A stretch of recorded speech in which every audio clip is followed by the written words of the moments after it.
சமீபத்துல இஸ்ரேலுக்கும் ஈரானுக்கும் போர் நடந்த விஷயம் எல்லாருக்குமே தெரியும். ஆனா போருக்கு அப்புறம் ஈரான்ல அரெஸ்ட் பண்றதும் தூக்கு தண்டனைகளும் ரொம்ப அதிகமாகி இருக்கிறது தெரியுமா? ஏன் அங்க கைது தூக்கு தண்டனைகள்லாம் விதிக்கப்படுது? போருக்கு பிறகான ஈரான் எப்படி இருக்கு அப்படின்றது தான் இந்த வீடியோல நம்ம பார்க்க போறோம். இஸ்ரேலுக்கும் ஈரானுக்கும் போர் நடந்துட்டு இருந்த சமயத்துல இஸ்ரேலிய படைகள் ஈரானோட முக்கிய தலைவர்களான ராணுவ தளபதிகள், அணுசக்தி விஞ்ஞானிகள்னு 6 பேரை கொலை பண்ணாங்க.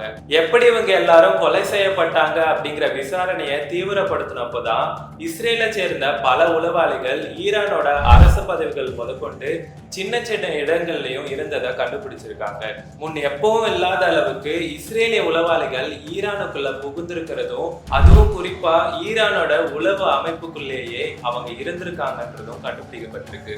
இஸ்ரேலிய படைகள் மிக துல்லியமா ஈரான் தலைவர்களை தாக்குனதுனால தங்கள் நாட்டு பாதுகாப்புக்கே அது அச்சுறுத்தல்னு நினைச்ச ஈரான் தங்கள் நாட்டுல இருக்கிற இஸ்ரேலிய உளவாளிகளை கண்டுபிடிச்சு தூக்கு தண்டனை நிறைவேற்றியிருக்கு. போர் நடந்துட்டு இருந்த சமயத்திலேயே 3 பேரை பிடிச்சி தூக்கு தண்டனை கொடுத்தாங்க. பிறகு போர் நிறுத்த அறிவிப்பு வந்த மறுநாளே இன்னும் 3 பேர் கொல்லப்பட்டிருக்காங்க. இது போக நாடு முழுக்க பல கைது சம்பவங்களும் நடந்திருக்கு.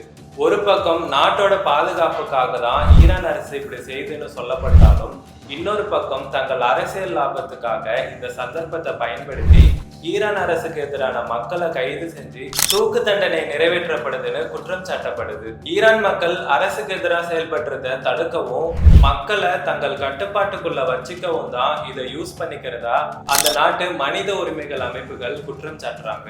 கட்டாயப்படுத்தி வாக்குமூலம் வாங்குறது, நியாயமற்ற விசாரணைகள் நடத்துறதுன்னு ஈரான் பாரம்பரியமா செய்யற விஷயங்களை இப்போ கையில் எடுத்திருக்கிறதுனால வரும் நாட்கள்ல மரண தண்டனைகள் அதிகமாகும்னு அஞ்சப்படுது. போர் முடிஞ்ச ஒரே வாரத்துல சந்தேகம்ங்கிற பேர்ல ஈரான் முழுக்க 700க்கும் மேற்பட்டோர் கைது பண்ணப்பட்டிருக்காங்க. இதுல ஈரான் அரசுக்கு எதிராக குரல் கொடுத்த ரைட்டர்ஸ், சோசியல் ஆக்டிவிஸ்ட், பெயிண்டர்ஸ்னு பலரும் அடங்குவாங்க. சிறையில் இருக்கிற கைதிகளுக்கு ரகசிய தூக்கு தண்டனை நிறைவேற்றப்பட்டதாகவும், அவங்கள கண்டுபிடிக்க முடியாத புதைக்குழிகள்ல புதைக்கப்பட்டதாகவும் சொல்லப்படுது. இதே போல பெண்கள், வாழ்க்கை மற்றும் சுதந்திரம்னு கருத்தை முன்வச்சு 2022ல மிகப்பெரிய போராட்டம் நடந்துச்சு. அந்த போராட்டத்துல தீவிரமா இருந்தவங்களை ஈரான் அரசு சுட்டும் கொண்டுச்சு. இப்போ இந்த போரை யூஸ் பண்ணி அப்போ கொல்லப்பட்டவங்களுடைய ரிலேட்டிவ்ஸ், நெருக்கமானவர்களுக்கு குறிவைக்கப்படுறதாகவும் சொல்லப்படுது. இஸ்ரேல் ஈரான் போர் நடந்துட்டு இருக்கிற சமயத்துல இன்டர்நெட் யூஸ் பண்ண பல கட்டுப்பாடுகள் இருந்துச்சு. இப்போ போர் முடிஞ்சதுக்கு அப்புறமும் அந்த கட்டுப்பாடுகள் தளர்த்தப்படலன்னு செய்தி வெளிவருது. 1980களில் ஈரான் ஈராக் போர் நடந்தப்போ ஈரான் அரசு அதிகாரிங்க தங்களோட தனிப்பட்ட அரசியல் எதிர்ப்பை காட்ட போரை சாதகமாக்கி பல மனித உரிமைகள் ஆர்வலர்கள், அரசியல்வாதிகளை அடக்கி கொலை செஞ்சாங்க. இப்பவும் ஆட்சியில் இருக்கிற ஈரான் அரசு அதே மாதிரியான நடவடிக்கையை கையில் எடுத்திருக்கிறதா குற்றம் சாட்டப்படுது.